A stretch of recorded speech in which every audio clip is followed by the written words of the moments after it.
just our common sense, everyday perception of the Earth, it is flat as far as we can tell. It is motionless as far as we can tell. And everything in the sky is revolving around us as far as we can tell. If nobody told us otherwise, we'd logically assume that the Earth was flat, motionless, with everything in the sky revolving around us. And you can prove that this is the case as well, for instance, with the horizon. As you rise up, no matter how high you go on the top of Mount Everest, or if you go in a balloon higher and higher, we've gotten independent balloons have gone up with cameras, the horizon remains flat all the way around and rises to the eye of the camera all the way up, totally flat, and rises to the eye of the observer. So that's one proof. Now, if the Earth were a ball, no matter how big, the horizon is said to be the curvature of the ball. If you were to go to NASA, it's all fraud, it's all fake. Pretty much everything NASA puts out is fraudulent. There are no images of Earth from space. Put an end to this topic once and for all, turn the Hubble round and show us Earth in real time, but they will not do it. They can't do it. It doesn't exist. It literally doesn't exist.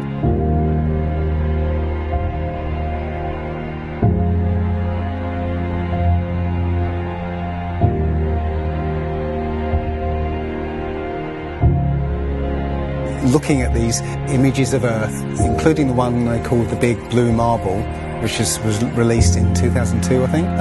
Zoom into it with Photoshop, you'll see where they've used the clone tool in Photoshop to take a picture of one of the clouds and stamp it in various places around the picture. They got lazy. If the Earth is 25,000 miles in circumference, there must exist a curvature drop of 8 inches times the mile when you square the mile. 1 mile means there should be an 8-inch curvature drop. 2 miles, 2 times 2 times 8 is 32. That's 32-inch drop. 3 miles would be a 72-inch drop. And this would exponentially continue. Here's the longest bridge in the world. The Danyang Kongchong Grand Bridge in China. 102.4 miles long. There should exist nearly 7,000 feet of curvature drop in that bridge. 7,000 foot curvature drop. Do you see it? It ain't there. Look at the horizon. It's flat. You can see in that dive shot that the inside camera, the horizon is completely flat. Then it goes to the outside, and you got a huge curve. But when you're looking at some of the amateur balloon footage, some of it's lens corrected and it's completely flat. And others, like the GoPro stuff, the horizon will fluctuate as the camera spins and tilts. The horizon will go convex and concave. A lens effect. It's obviously not the horizon shifting every 2 seconds as the camera jumps. And when it's still, you can see all the way up, totally flat.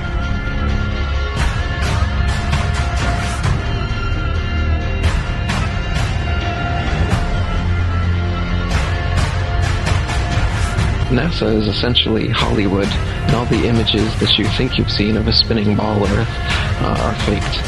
And all the amateur balloon and rocket footage that we've sent up there shows a flat horizon that rises all the way up. And that's impossible on a ball. Humans, for the most part, don't have a clue. They don't want one or need one either. They're happy. They think they have a good bead on things. Well, why the big secret? People are smart. They can handle it. The person is smart. People are dumb, panicky, dangerous animals, and you know it. 1,500 years ago, everybody knew the Earth was the center of the universe. 500 years ago, everybody knew the Earth was flat. Imagine what you'll know tomorrow.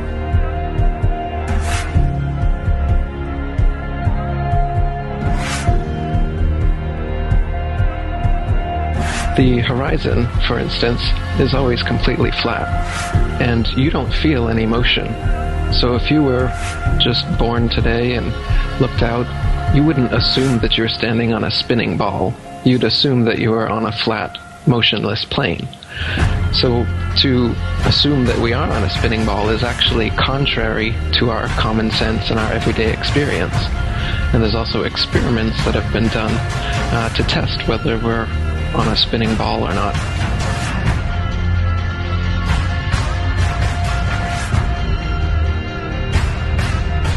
My question was, why, if it's a flat Earth, why couldn't you stand on the coast of California with a telescope and see Japan or Hawaii or something? And I think you know the answer to that. I'll let you answer that. Yeah. You can't see an unlimited distance. The lowest layer is the densest and not transparent. So if you imagine like a hot, humid day, the haze over a road, all telescopes will eventually blur out in that same kind of way due to the air. So no, you can't see an infinite distance. Is the Earth flat or round? It's round. Okay, now let's see. How do we go about proving that? Go to the seashore. Go to a seashore. Watch as ships sail away. They don't disappear all at once. No, first, the bottom will disappear. See, the bottom of the ship is gone. Now we can see midway up, and then the whole thing disappears. Now, ships came back. They didn't fall off the table. So people realized that the world is curved. I mean, it's a big curve, but it's curved. So, the process of testing claims, the world is flat, the world is round, is what we call science. Now, if you have a claim that can't be tested, that's what we call pseudoscience. Extraordinary claims require extraordinary proof. Extraordinary claims require extraordinary proof. Boats don't disappear over the curvature of the horizon. Boats disappear due to perspective. All you have to do is go to the beach, watch a boat disappear from your eye, and then whip out your telescope, your binoculars, or your high-powered zoom on your camera, and you can pull the entire boat right back into view. Whole mass and all. Yeah, that's right. You think the boat disappeared? Just whip out your telescope, your binoculars, or your zoom camera. You bring the entire boat back into view, completely debunking everything Coy just told you. And here's my video proof. Extraordinary claims require extraordinary proof. Imagine that. You can debunk the curvature of the Earth yourself with just a simple zoom on your camera. Bye-bye, little boat. The flat Earth? Well, that didn't stand up to tests. The round Earth did. And you guys, come on. Everybody watches newscasts. You all use mobile phones. You all see airplanes fly around. You all go to see Ed Sheeran in concert one day in London, another day in Melbourne, Australia. This all depends on our fundamental understanding of the size of the Earth and its shape with extraordinary precision. What the fuck did you just say?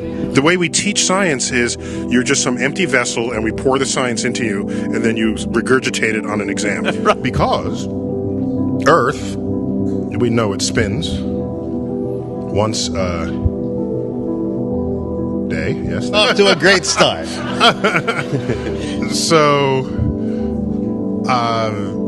you spin, when you spin pizza dough, it kind of flattens out. Yeah. It gets wider in the middle. And so Earth, throughout its life, even when it formed, it was spinning. And it got a little wider at the equator than it does at the pole. Not only that, it's slightly wider below the equator than above the equator. A little chubbier.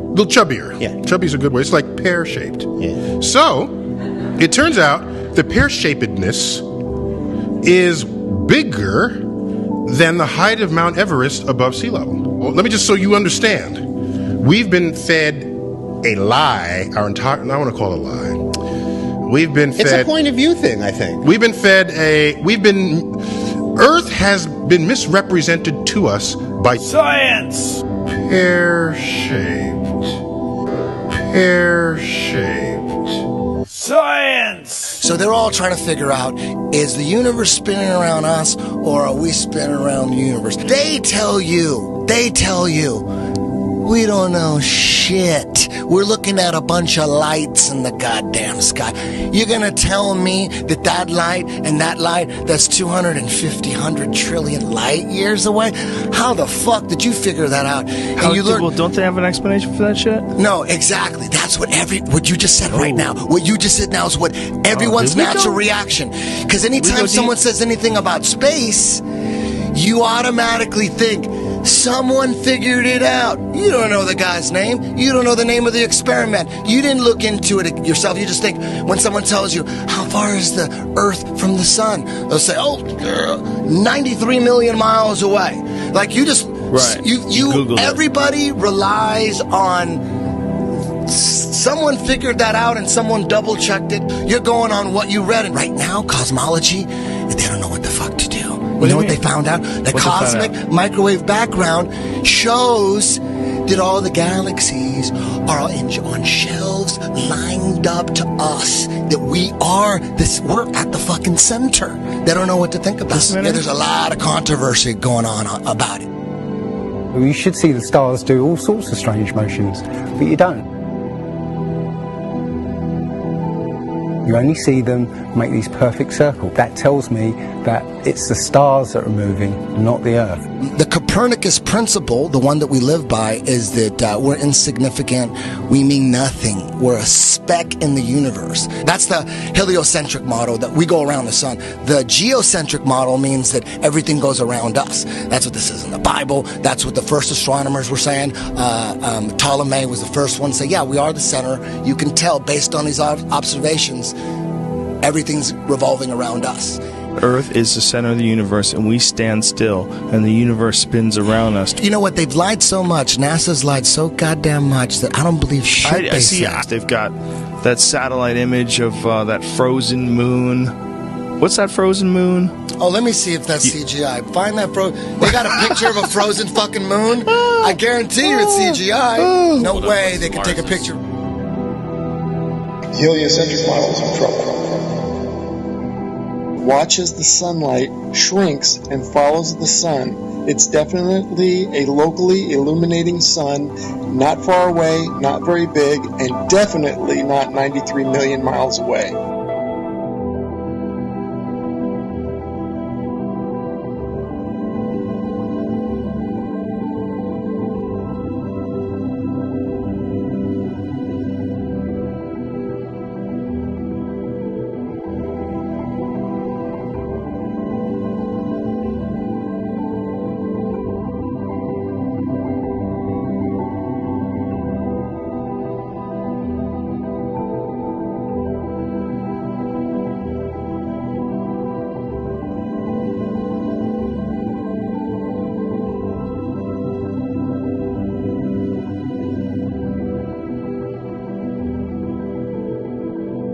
There's a place in Bolivia called Salar de Uyuni, which is a salt flat. It's literally 100 miles wide one way and 80 miles across. And it's perfectly flat. And when it rains, literally you get an inch of water and it looks like a perfect mirror. Now, how does that happen on a sphere? Yeah, it shows you that, you know, if you're one end of this salt flat, you can see perfectly clearly the other end 100 miles away. So it's just showing you that, you know, the Earth is flat, and without the effect of the waves in the sea, you'll be able to see a whole lot further.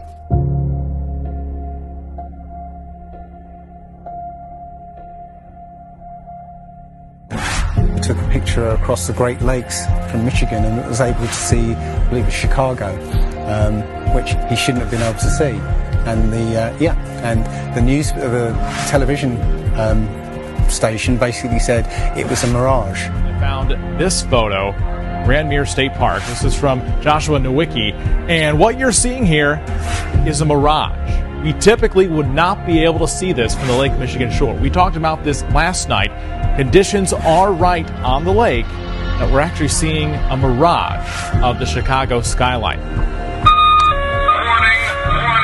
bullshit alert. very interesting here. Here's what's happening. This is a good example of a superior mirage. So Joshua was on the Lake Michigan shore. He was looking towards the west, and Chicago's beyond the horizon. Should not be able to see it. However, with the right conditions, we have an inversion. We have cold air near the cold lake water and some relatively warmer air above it. This will bend the image of that skyline back towards the viewer. And so typically we would not be able to see this. This image would be viewable from much, much higher in the sky. They always say it's a mirage, but for a mirage to happen, you have to have very specific atmospheric conditions. It's not a mirage. It's simply that you're looking across a plane.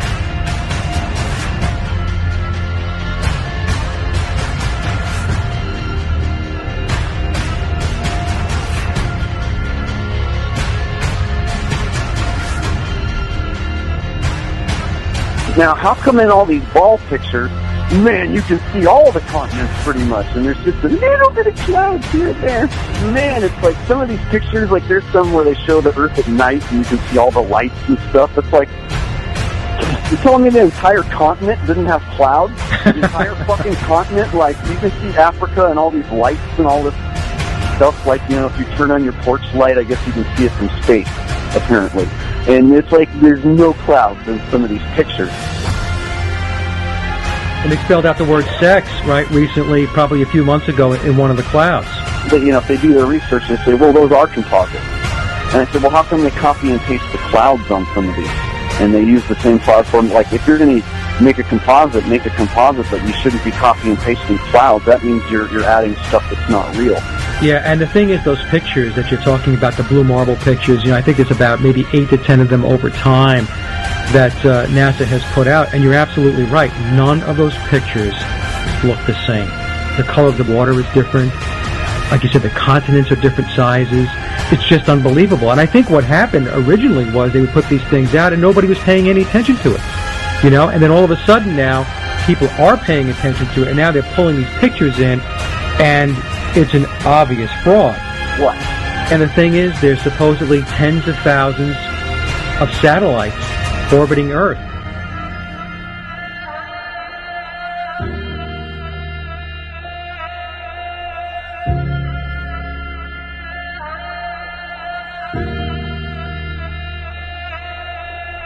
We can't get any close-ups of Earth. We can't get a view of Australia with the buildings upside down.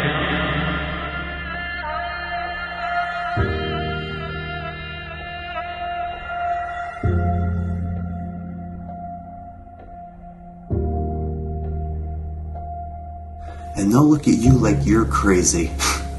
But really, you're the sane one for asking real questions.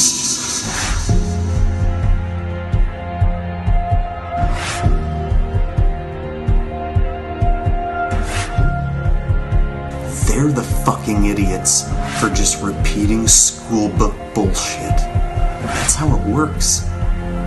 I was taught school book bullshit in public school, and somehow I was able to break free and free my mind. You know how I did it? I watched NASA rockets explode a bunch of times.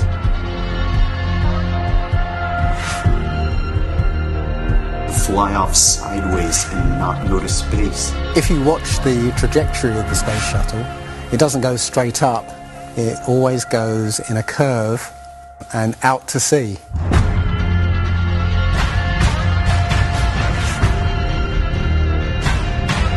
The point is, they actually go horizontal. The space shuttle goes horizontal. It never goes any further up. It goes horizontal, very, very low down in the atmosphere. It's still in the atmosphere while it's horizontal, so it never gets any higher. And it goes out of sight, not because it goes too high, because it goes too far downrange. And they have a plane that's mocked up to look like a space shuttle. It's a jet-powered aircraft. That's it. It's not a glider. It's an aircraft. And that's what they're fooling us, taking billions of dollars in and giving us images and fake planes for that 10 billion, however many billions of dollars it is. what goes up must come down. And literally, we have not ever seen anything that has ever gone up and not come down.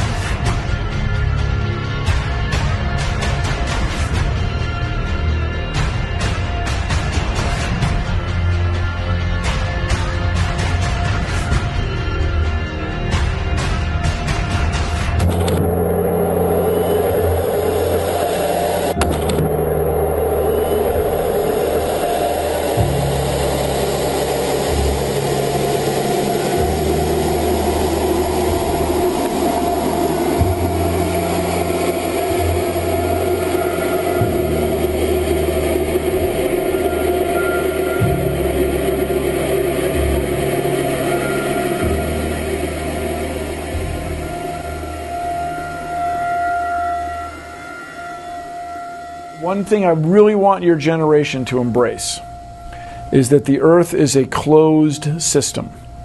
We cannot leave the Earth. There's no place to go.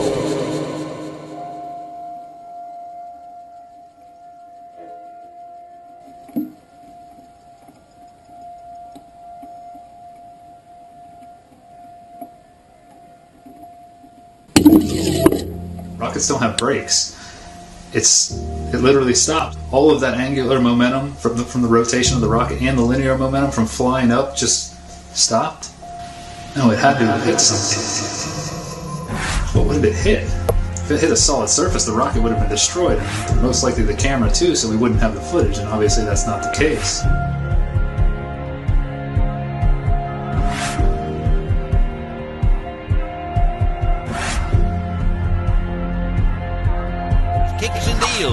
It's a long fly ball going back, and the ball shatters the sky, bringing the ocean itself down into the stadium. Oh, Simpson just broke this dream's reality wide open. I know we have still not shattered that highest and hardest glass ceiling, but someday someone will, and hopefully sooner than we might think right now.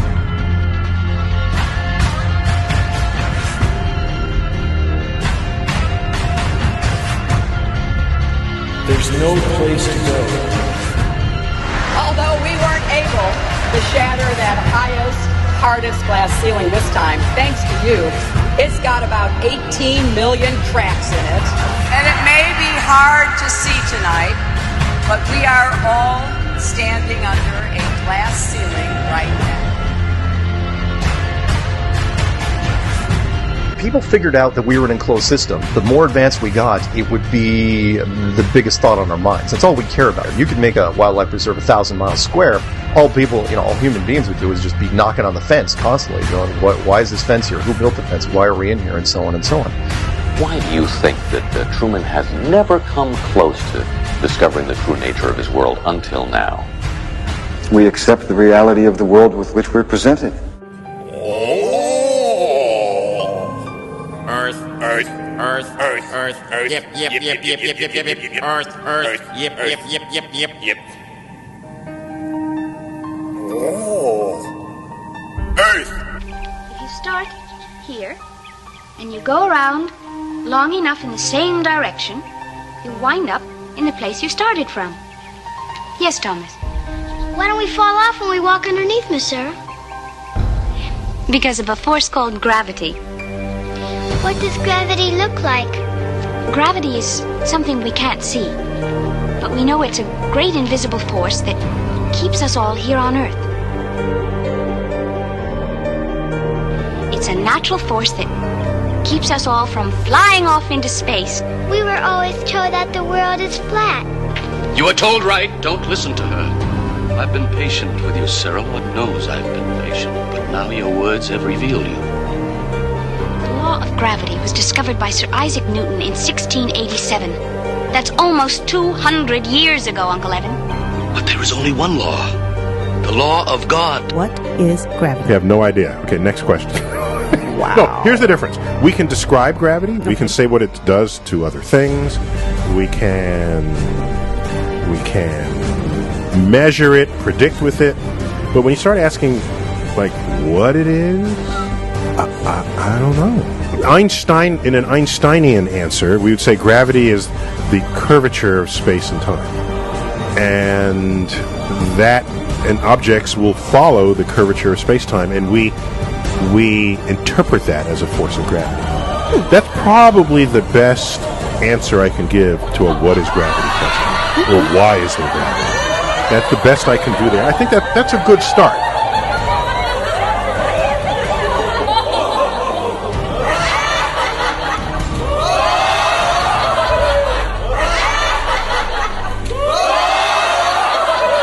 The world is round. What? You know how everybody believes the world is flat, like a pancake? Well, they're all wrong. The world is actually round, like an orange. The world is an orange. And? Well, that's it. It's a great idea. It's one of my best ones. Yeah, but what kind of orange? Is it a navel or a juicer? What? Look, just sleep on it. In the morning, the idea will come to you again, and you won't even remember where you got it. Get it? Got it. Good. I must say, I really thought you'd catch on to this a little quicker, Copernicus. What? My name's not Copernicus. I'm Charlene Sinclair. You're not Copernicus? This isn't 16th century Poland? Oh boy, I screwed up. How do you brainwash? You repeat the same thing over and over again. You know, if somebody's resisting the concept, if you keep fucking repeating it, they'll incorporate it in their brain. Since you were a kid, you've seen this in it. But you've never seen it from that point of view. But your brain has three-dimensionalized. Oh yeah, that's the Earth. How? Through repetition. Well, let's just all get on our hands and knees and wait for a scientist or an astronaut to come along, or Neil deGrasse Tyson to come along and bestow upon us their knowledge. Now, as you can see, this is the evolution meter, and I've put God, the creator of everything, on the right side, and evolution on the left. I won't change my mind, because I don't have to, because I'm an American. I'm dug in, and I'll never change. Mac, look, you're wasting our time.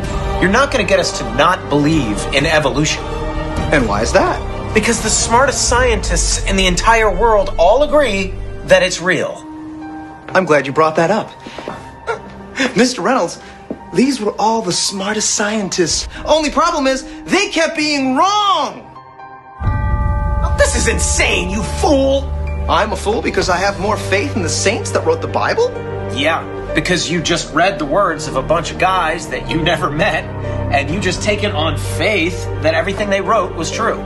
And what makes you think what your scientists are writing is any more truer than my saints? Because there are volumes of proven data, numbers, figures. Have you poured through the data yourself? The numbers, the figures? Well, no. No. Oh, interesting. So let me get this straight, Mr. Reynolds. You get your information from a book written by men you've never met.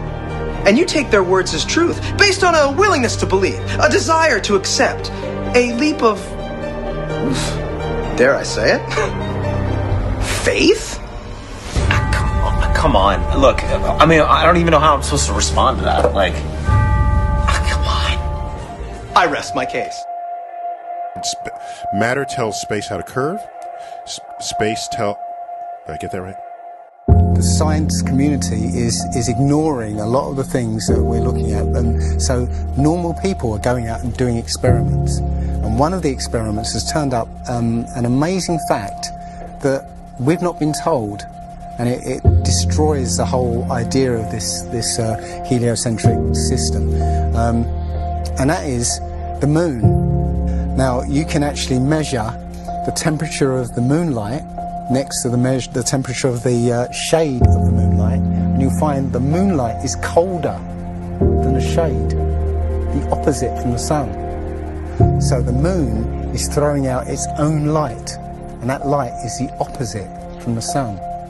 Now, that tells you that it's not reflecting the sun's light. It's producing its own, and its light is different from the sun's.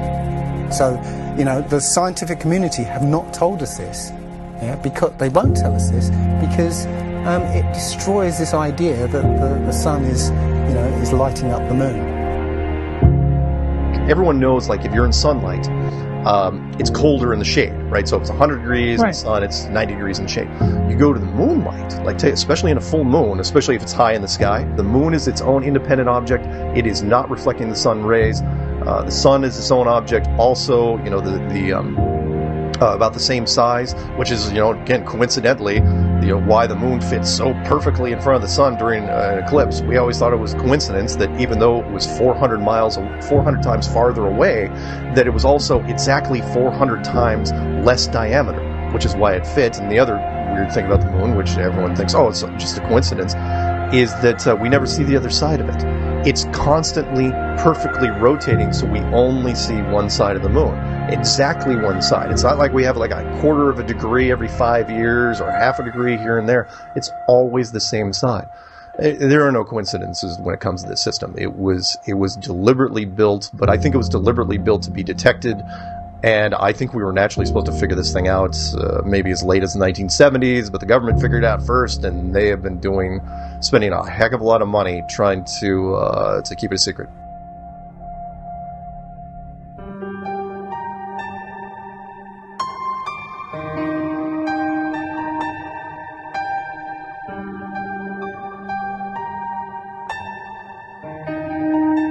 When I look at the people who signed the Antarctic Treaty, and all the nations that were down there doing whatever they were doing signed a treaty, and I believe it was 1958 or somewhere thereabouts, saying, nope, nobody can stake a claim to Antarctica, and if you're going to go down there, you can only go down there for scientific reasons under carefully restricted guidance, but it's not a free-for-all. Nobody can just, hey, I'm going to go check out Antarctica and do a high jump of my own. Nope, can't do it. It's the only treaty that's all these countries have signed and never broken and completely agreed on. It's the only one. What treaty is there that everybody's agreed on? We're being kept away from it for a reason. They have some scientific bases there, and literally it's controlled by the military because they don't want you finding out what's beyond. During 3 voyages lasting 3 years and 8 days, Captain Cook and crew sailed a total of 60,000 miles along the Antarctic coastline, never once finding an inlet or path through or beyond the massive glacial wall. So the other question is, well, how come ships don't go off the sea if it's flat? How come ships don't fall off the edge? Well, here's why you don't fall off the edge. There's a 200 to 300 foot high wall that is the border that Scripture says is keeping everything in. Nothing's going past that. Because they don't want you finding out what's beyond.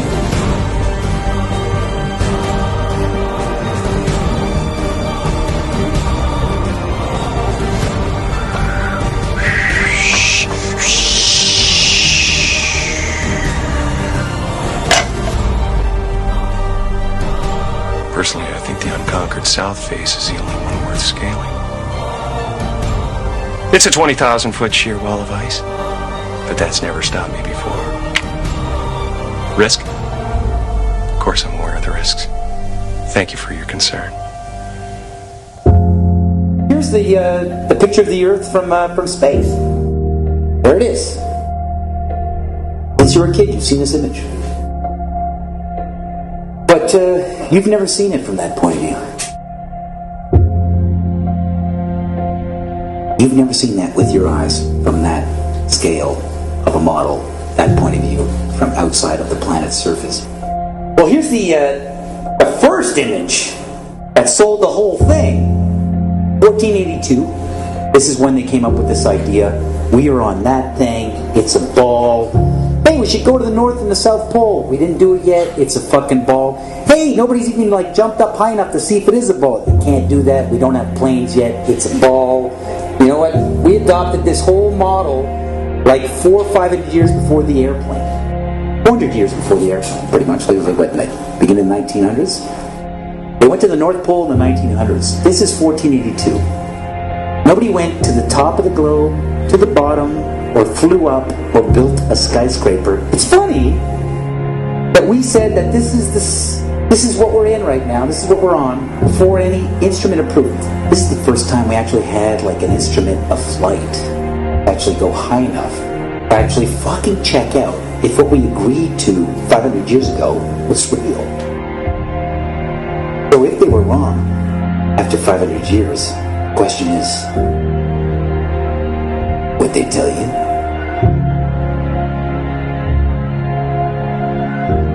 Newtonian physics. Why objects move on a ball spinning 1,000 miles an hour while it's going 26,000 miles around the sun. Basically the model we accepted right now. The sailor thinks that he's traveling around the Earth this way, when in effect he's traveling around the Earth this way. They began flying it around the world, from Abu Dhabi last year, with stops in India and China, then across the vast Pacific. Does running round your neighborhood prove that the neighborhood is round? I was an airline pilot for Delta for 26 years. A pilot's primary flight instrument is his artificial horizon, which he has to be maintained level to keep from climbing and descending. From a cockpit, weather permitting, I could see hundreds of miles in all directions, viewing cities connected by roads across the flat plain as far as the eye could see.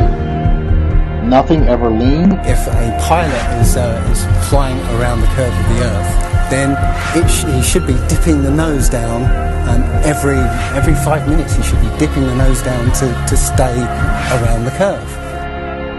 That's absolute proof that a plane flies over a flat surface rather than a curved one. But I went to the manufacturer of the artificial horizon, and they confirmed to me that it's completely mechanical, nothing electronic in it whatsoever.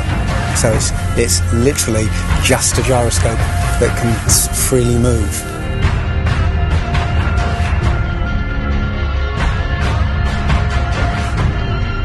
That right there is proof to me that planes fly over a plane.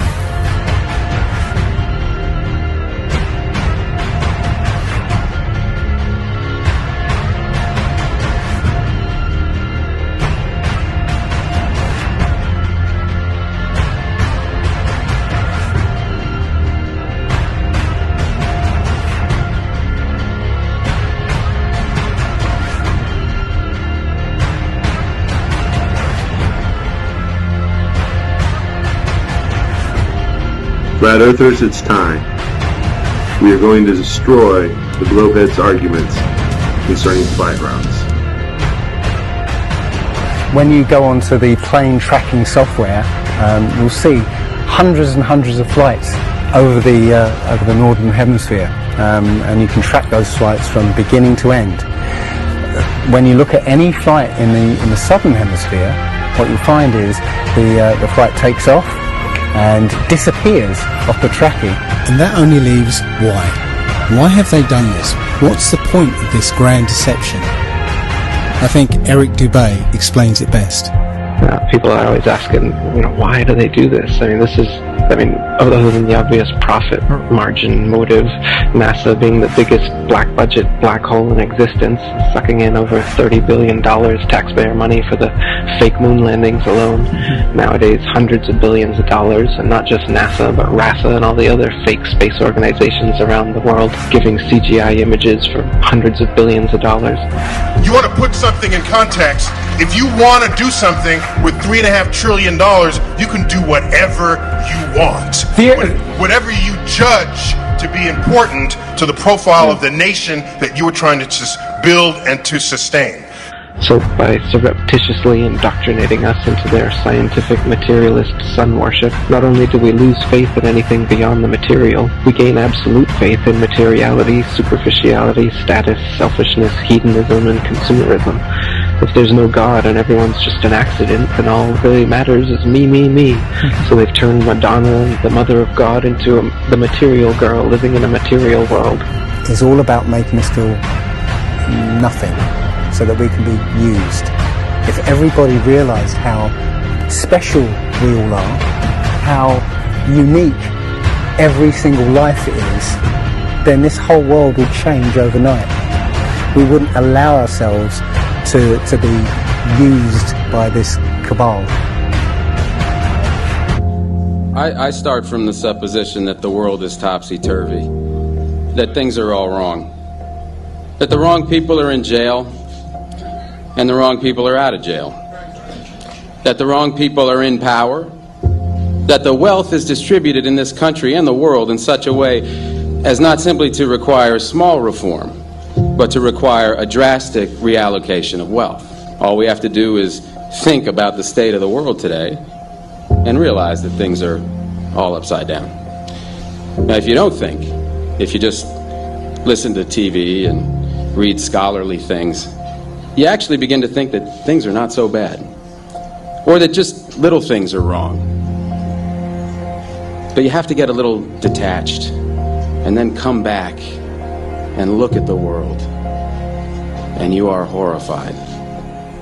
Now, as soon as you say the topic is civil disobedience, you're saying our problem is civil disobedience. That is not our problem. Our problem is civil obedience.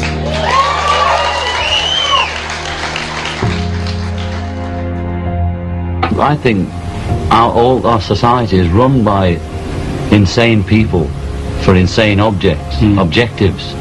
You know, and I think that's what I sussed when I was 16 and 12 way down the line, but I expressed it differently all through my life. It's the same thing I'm expressing all the time, but now I can put it into that sentence that I think we're being run by maniacs for maniacal ends, you know. If anybody can put on paper what our government and the American government, etc., and the Russian, Chinese, what they are actually trying to do, you know, and what they think they're doing, I'd be very pleased to know what they think they're doing. I think they're all insane, you know, but I'm liable to be put away as insane for expressing that. You know, that's what's insane about it.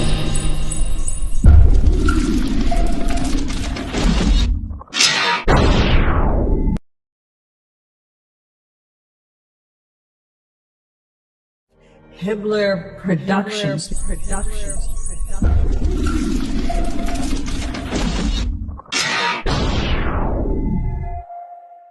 If I say that the world is round and someone else says it's flat, that's worth reporting. Should we still debate whether the Earth is flat? Like they used to think the sun went around the Earth. Everybody say that scientist. Well, he's so smart. Until other science refuted it. Right, but back then, like everybody at that time thought that guy was smart. Why at this time do we think that the Earth goes around the sun? It's an overwhelming science that the Earth was flat, and there was an overwhelming science that you'll learn over time. We were the center of the world. You're just taking an authority's word for it, and all we're saying is be skeptical. Sure. And while you're being skeptical, there's a bunch of evidence that's totally against the mainstream version. And while you're being skeptical and looking at that evidence, you start compiling more and more of the evidence until you become like me, you know the truth. I don't believe the Earth is flat and motionless. I know it is. There was a lot of things that I thought I knew that now suddenly turned out to be completely different. They can't just impose stuff on us. They have to tell us about it and wait for our consent. And silence is considered consent.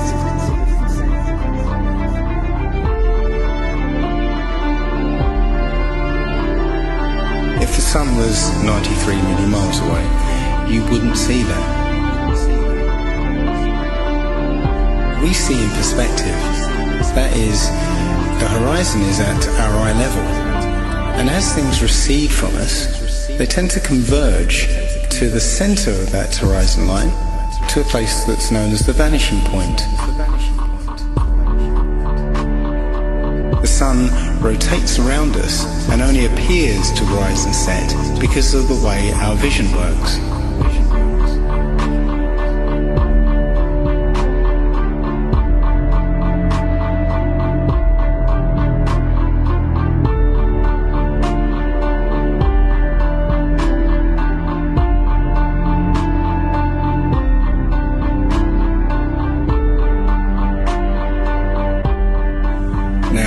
Try and watch the following video without the preconception that the sun rises and sets, but rather moves further away.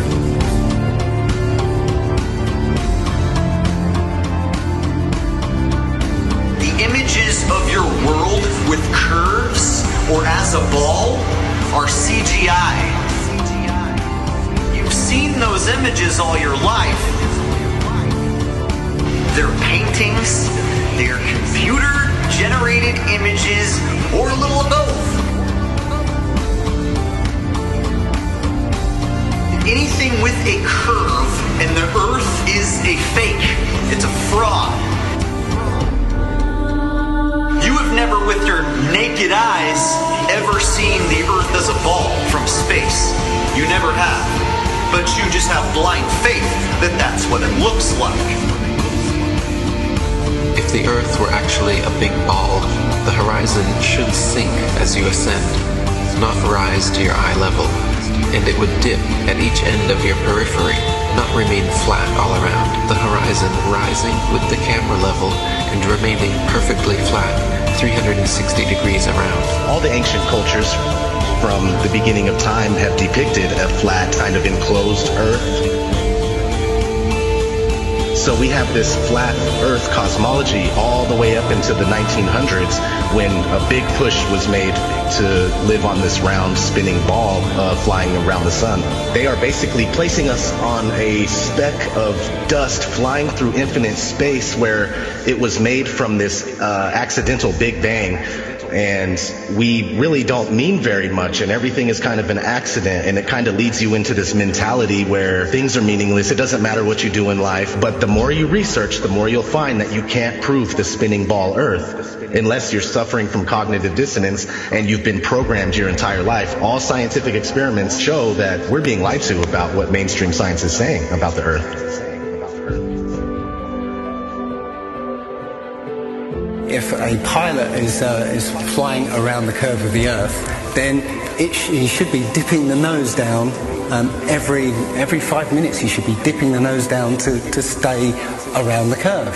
That's absolute proof that a plane flies over a flat surface rather than a curved one.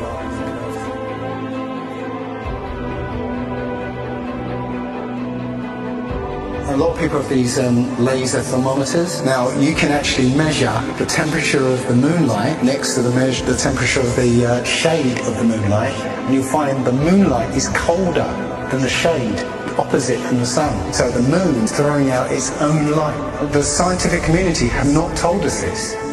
Mainstream science says that we can see the curve visible at 35,000 feet, but when we're watching an amateur balloon flight without a fisheye lens or a wide-angle lens on it, there is no curve to be seen.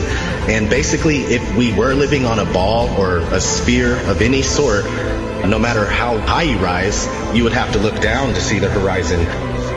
Yet when you take these cameras to 100,000 feet, the horizon is still at eye level. That's inconsistent with any kind of spherical shape whatsoever.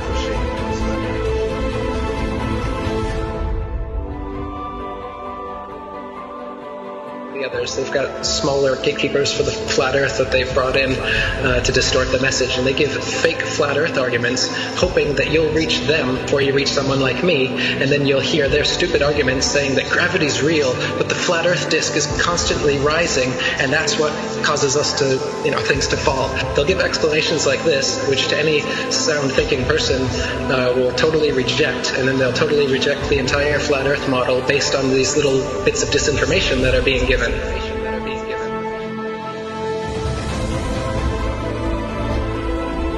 200 proofs Earth is not a spinning ball, and that's just 200. I came up with 200 because William Carpenter came up with 100 in the 1800s, and I wanted to double it. I could come up with 400 if you give me enough time and incentive. People are doing it right now. Scientists vote that the Earth is flat. Because of actual, observable, testable, repeatable, natural science that we can do ourselves. The kind of science, in quotes, that you're getting from these figureheads is not observable, testable, repeatable, natural science that you can do yourself. It's stuff that they claim that only they can do with a Hubble telescope. Only we can take images, CGI images of fake planets with our Hubble telescope. You can't. Condemnation without investigation is the height of ignorance. And I think that, Einstein was right about that.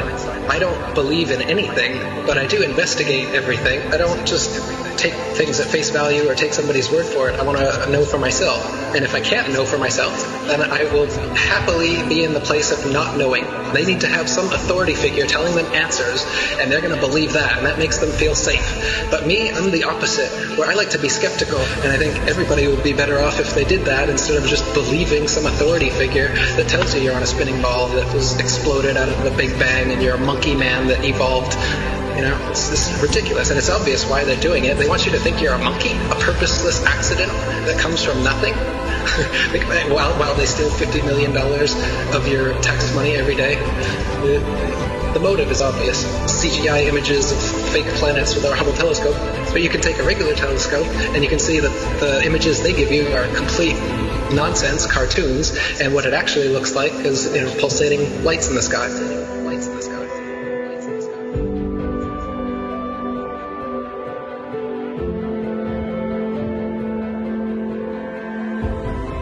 Okay, that star is 700,000 light years away from that constellation. I was all into that. I was totally into it. I was super into anything space. Are you kidding? The Science Channel? Oh my God, you had me. You had me so good. With the CGI, with all those CGI DVDs. All those DVDs, BBC Nova, were floating in space, spinning around the sun, and the sun has got some gravitational pull on us, and we got the gravitational pull on the moon. That doesn't make sense. That's not science to me. When people talk about science this, science that, I go, explain to me how that is science. There's a force that's holding oceans, keeping it from spinning and flying off because it's spinning 1,000 miles an hour.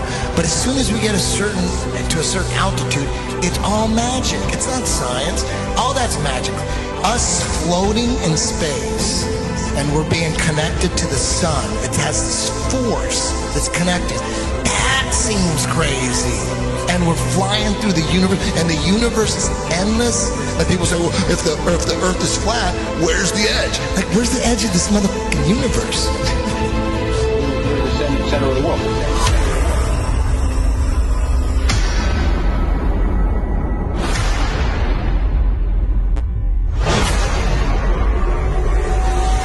Understanding what reality is very, very important to me. I think it should be important to everybody. And I think the more that people become perhaps what they call spiritually aware or awake, they're starting to see through things and how things have been manipulated and reality's been created for them.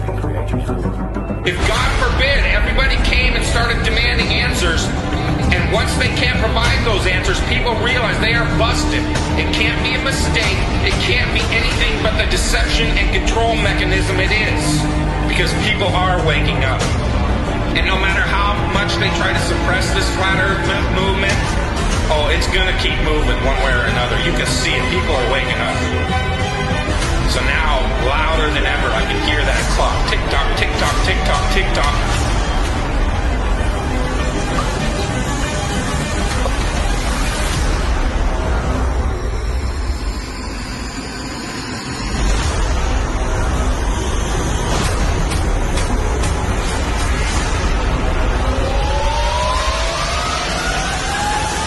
In other breaking news, the world is round, not flat.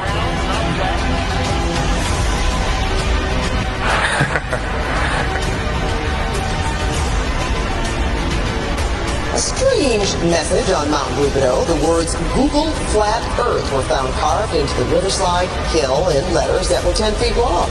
Police talked to the person who did it. He's not facing charges yet.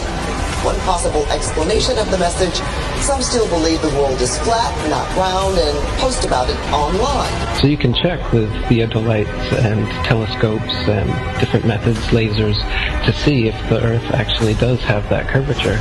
And it's been tested over and over again and found to have no curvature whatsoever. So I mean, even if they had the number wrong and it was 100,000 miles in circumference, there would still be calculable, measurable curvature that just isn't there. The only place curvature exists is in NASA photos and videos, and those can be proven to be CGI fakes.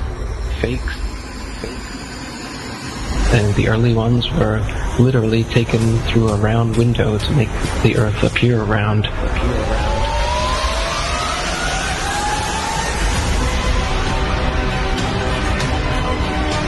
literally taken through a round window to make the Earth appear round.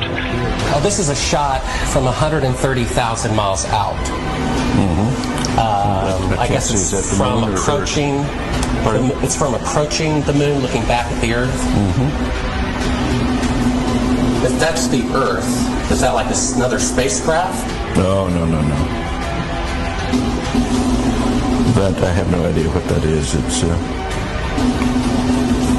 some aberration on the film of some sort. Oh, those are shadows, I think. Or reflection, probably reflections that are just reflecting. Run that back again so we get another shot of it. Okay, turn off the camera. Your interview is done. I've given you all the time I'm going to give you. Okie dokie.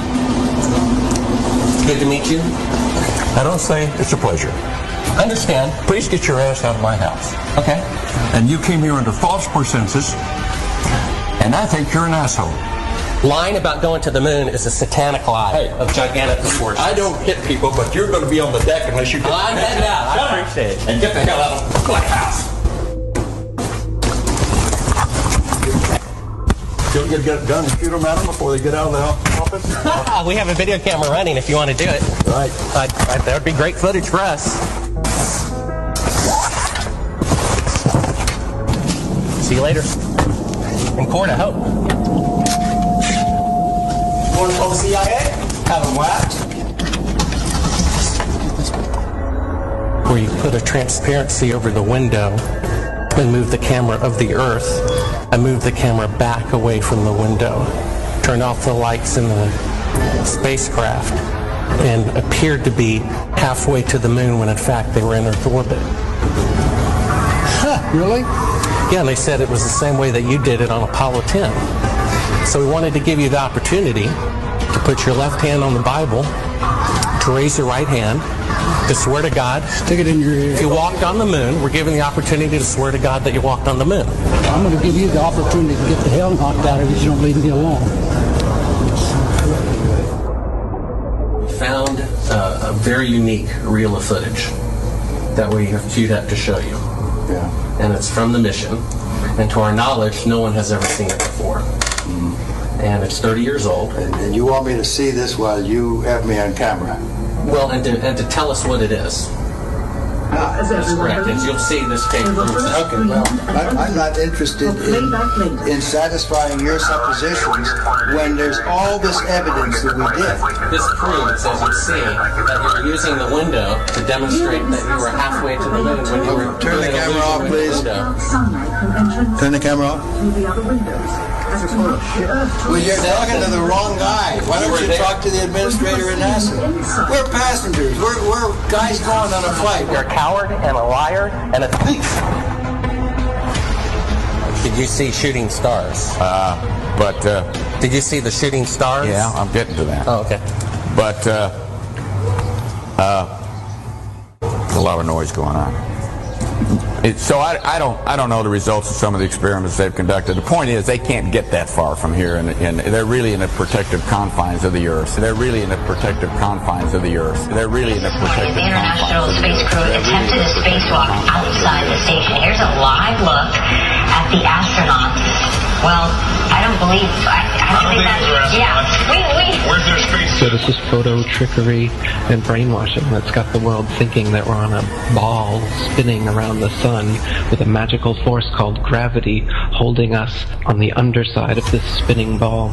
It's all just brainwashing that we've received. It's pseudoscience accepted as legit science. But real science has confirmed geocentricity in the flat Earth. Flat Earth. Flat Earth.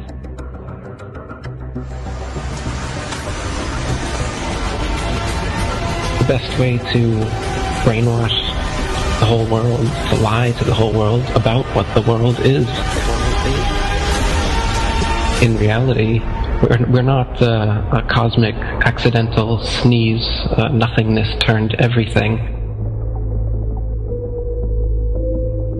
This is quite obviously intelligently designed, this thing we're experiencing here, this life, this universe. I can't believe anyone in their right mind can look me in the eyes with a straight face and say, no man, it's all random. Be open-minded about this. This is very, very controversial and difficult to get your head round. The first of which is the scientific method, something that the scientific community doesn't seem to use these days. But the scientific method is where a theory or opinion is put forward that matches what we observe. The other thing we have to accept is how easily our minds, once they've been programmed or given a world view, how easily those minds can be fooled. I used to dream, I used to glance beyond the stars, and now I don't know where we are, although I know we're drifting by.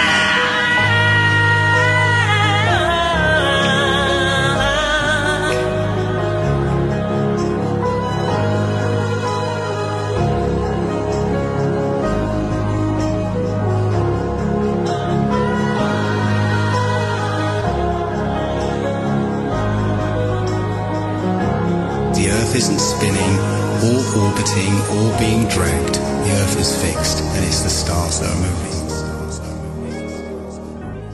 People can't stand change. They don't like what they don't understand. We all have our own pursuit of happiness. Don't listen to someone's story, then say, and what? You need more? Is their happiness not good enough for you? So you judge them like you know. True happiness brings happiness to others. We are all a family, separate family trees connected at the root. We are intelligent beings with the mind, body, and soul who truly want world peace. At least that's my goal. What happened to love? All I see is hate. The way we treat others on earth, death and chaos is our only fate.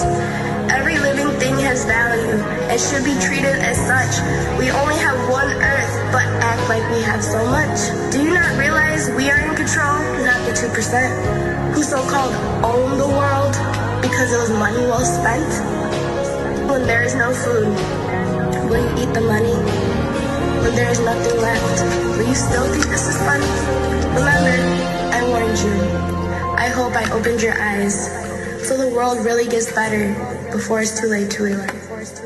Please spread the word. Please spread the word. Please spread the word. Please spread the word. Hibbeler Productions.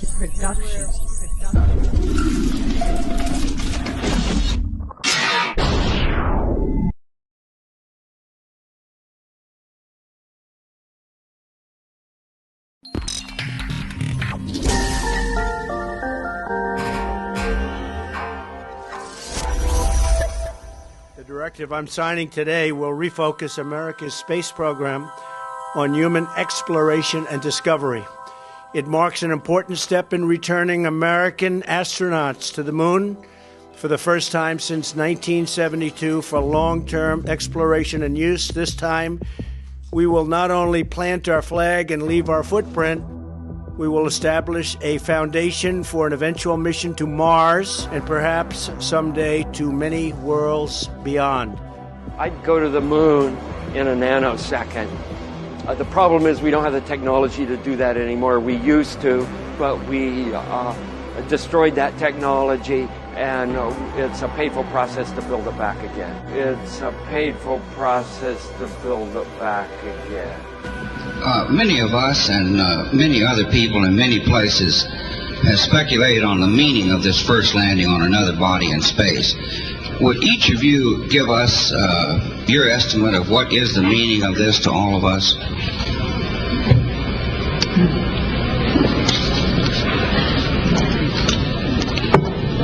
You want to try that? After you.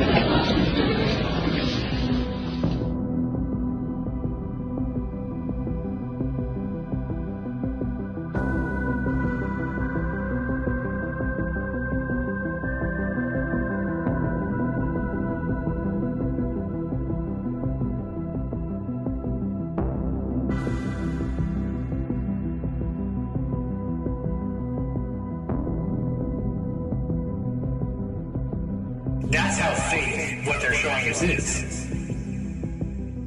that it is fake because it's fake.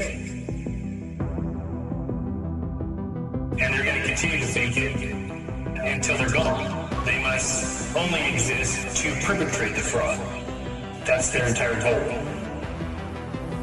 We've been lied to. I will not be fooled by aliens coming because there are no aliens. There's no space. It's bottom of the barrel garbage. I don't see anything that tells me that we've been outside of low Earth orbit. So if that's the case, then that means that they can only get so high and they might be able to fly around at that height. But after that, everything from that point, and if you want to know that point, watch any space launch video. It's the point where the camera switches. Simple. So many people believe things that they've never done research on because it seems to be matter of fact.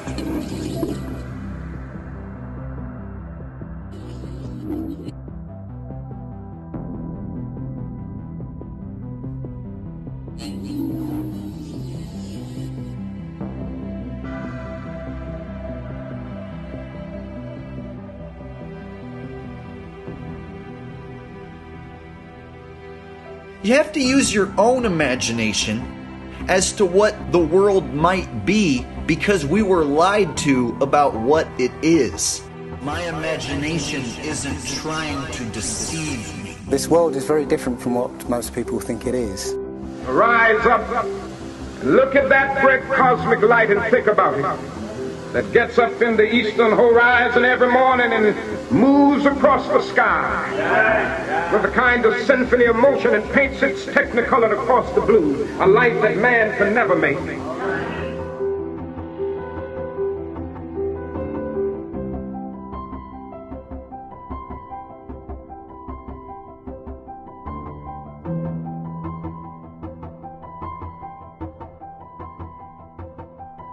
Very simple indeed to just silence everybody, put an end to this topic once and for all, turn the Hubble around and show us Earth in real time, zooming in onto a place so that we can see what's happening at that place, and we know that there is something up there looking down on us from space. But they will not do it. They can't do it. It doesn't exist. It literally doesn't exist. The same guys that fake 6 moon missions, the greatest human achievement of all mankind, they fake 6 of them, and this is where I thought we read like scientists just fucking, oh, there's all these scientists with their telescopes and they're looking, and that's what I thought. I go, what about all the scientists? Yeah, all these scientists, they're looking at telescopes. That's what I thought. But they're all looking at telescopes, all these scientists. They're looking at telescopes. And then you find out they're not fucking looking at it. The same motherfuckers who fake 6 moon missions, these are the same guys that are giving us all our information on space. Right there, I'm like, oh, they're lying to us. Everything they're saying to us, they're lying to us. Everything is a lie. They're all saying, but the information about space, no, that's true. I get that. That's true. No, it's fucking all bullshit. All you got to do is look into it, and you're going to realize that it's all bullshit. Eddie, bullshit. All the information on space, bullshit. Can you name 5 scientists and that are alive? Name 5 scientists that are alive.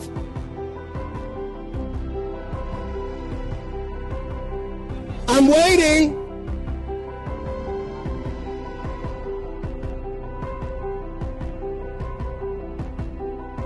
This next question comes from Twitter user Aku, who asks, any estimations on how old these discovered exoplanets are?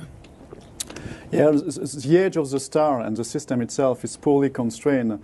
We know it's not very young. It doesn't show signs of youngness, so it's at least 500 million years old. But we can't say more because these ultra-cold dwarf stars, they evolve super slowly. Their lifetime is 1,000 times larger than for a sun-like stars. So we don't see them evolving, so we can't constrain their ages. All right, this next question comes from Facebook Live here.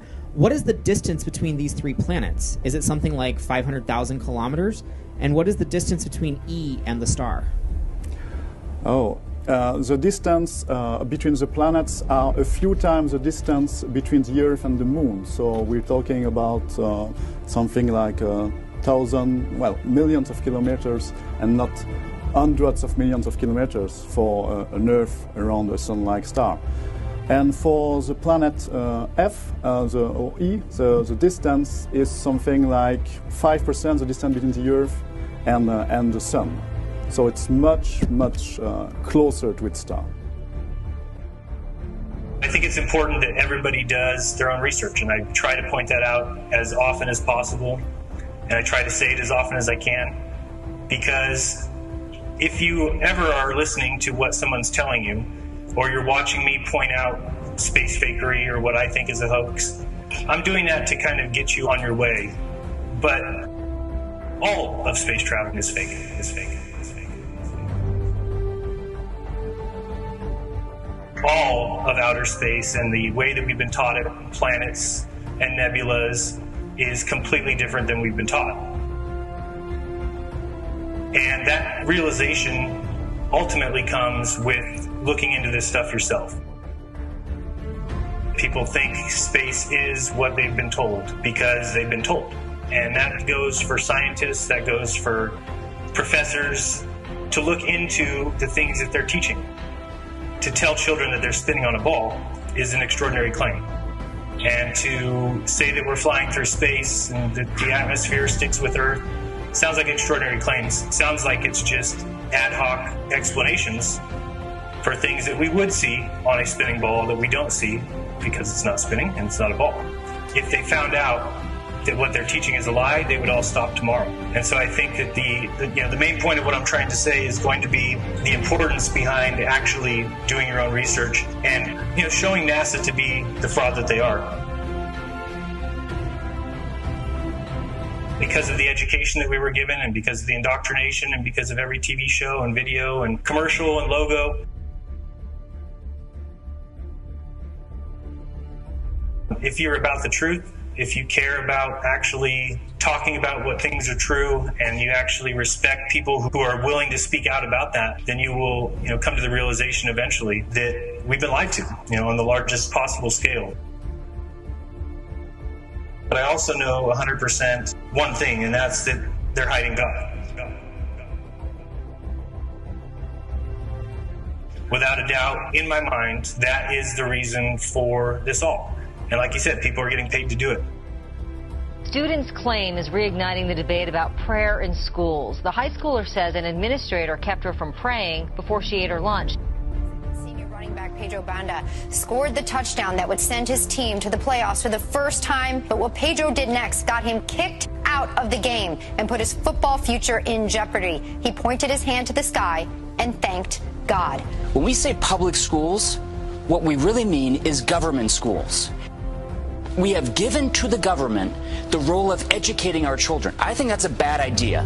Very bad idea. Very bad idea. Students all across America, thousands and thousands of students who are learning. They're learning about space flight. Wouldn't that be nice? Can you believe that space is going to do that? NASA does what they can to teach you about something you'll never experience. And they force it down your throat as if it is part of your experience. And people have adopted it as if space travel is part of their experience, as if orbits are part of your experience, as if satellites are part of your experience. Because of the research I've done, that clearly shows me that these things are not legit. And I think people need to really take the time to look into satellites, for instance, just as an example. That, yeah, we're told satellites exist. We're told what they do. And if I say they don't exist and somebody makes a video and says, well, right here you can go to this website and it says right here the satellites exist and what they do. If it's a deception, well then, no shit, Sherlock. If you go check out a web page that's about satellites, then you're not going to find the deception there.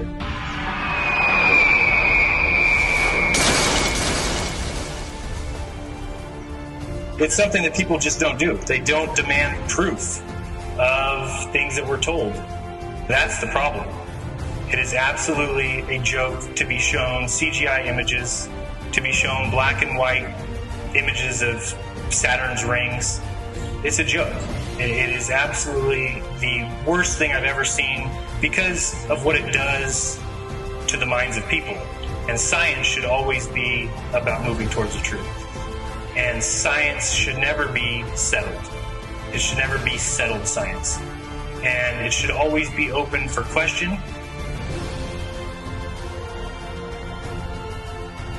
It should always be open for new evidence to come along. And that's not the science we're given today. We live in the world we see with our eyes every day. You can recognize what's real, what's real, what's real, what's real.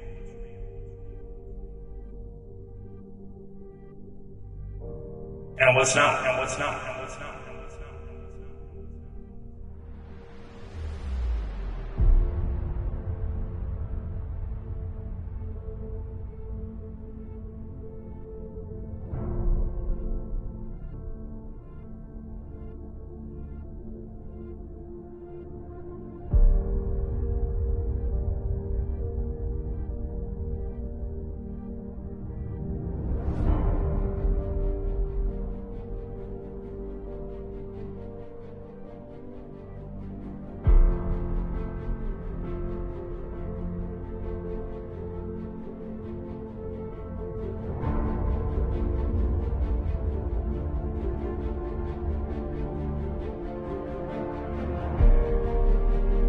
I'm not going to adopt something as my belief until I've done the research behind it, and you understand that, and you recognize the power behind research and investigation.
I want y'all to be honest as possible. Do y'all think the earth is flat? No. No? Why not? It's Earth. Who told you that? History fourth grade. Yeah, science teachers. You don't think it's flat? There's possibility. Possibility? Just because maybe. Maybe. Race. Y'all think we moving? You think we spinning? Probably. I mean, that's what the science books say. Gravity. Do you feel it? So what is gravity? Oh, I don't know the true definition. You think it's a ball? And what's your best proof that it's a ball and that it's not flat? Because of the satellite, they show the image. That's the way. The satellite? The pictures that you see? But you yourself, can you feel the Earth spinning right now? No? Okay. Have you ever seen the Earth curving? No. Me neither. You know why? It's because the Earth is flat and it doesn't spin. Look into it. You prove to me that the earth is round. I mean, obviously I can't. You can't. Because all you can go by is what you read and what you were told, right? Exactly. But what you see, the people that told you that the earth is round also say that we're spinning on an axis going around the sun. Yeah. Do you feel it? No. Have you ever seen the curve? What do you mean? The earth curve. Have you ever seen it? No, of course you can't. You can't see it. No. Exactly.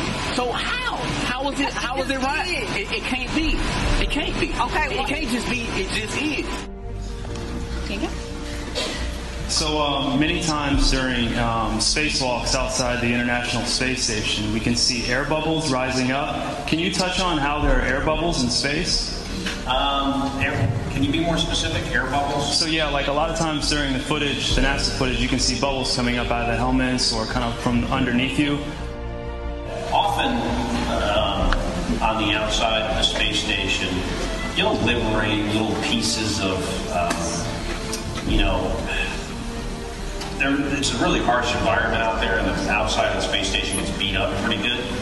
And sometimes, you'll see just little flecks of paint or something that you might have disrupted floating away from the suit. And, that's generally what that is. I've never seen any kind of air bubble anywhere. Yeah. Could it be that you're filming in an underwater pool and you're not really out there?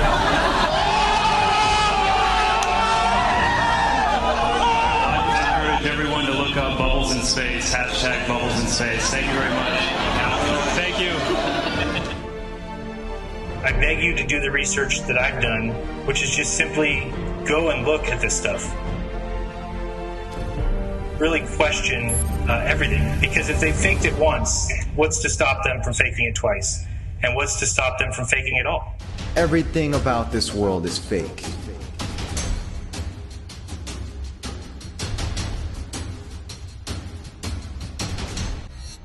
Fake food,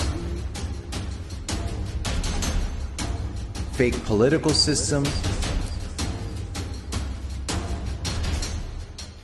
fake religious system, fake medical system, fake skies. It's unreal.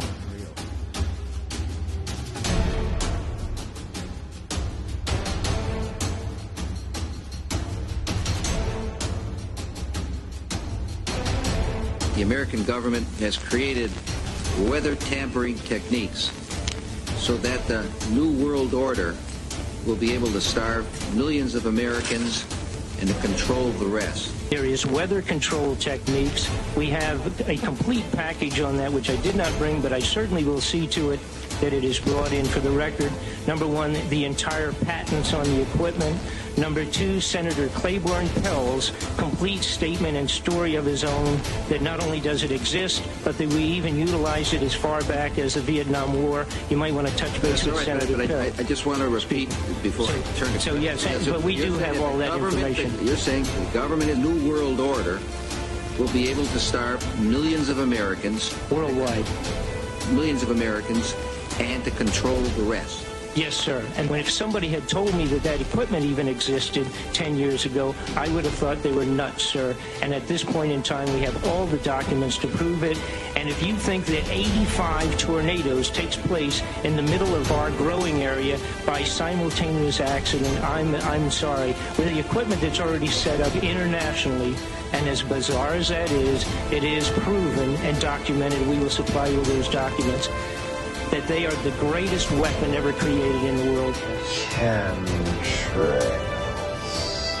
You know, when I was a kid, I used to see these trails in the sky all the time. And so that's cool.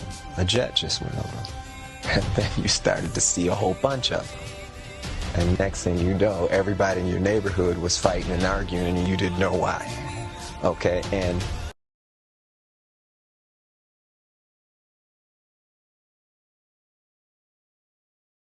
introducing the Flat Earth Sun, Moon, and Zodiac Clock App Meetup Maker.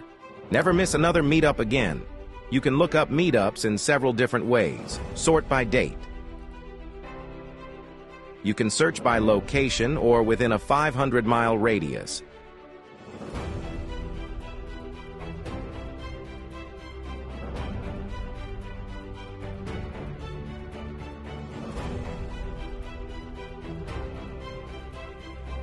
To create and list your own meetup, enter the date.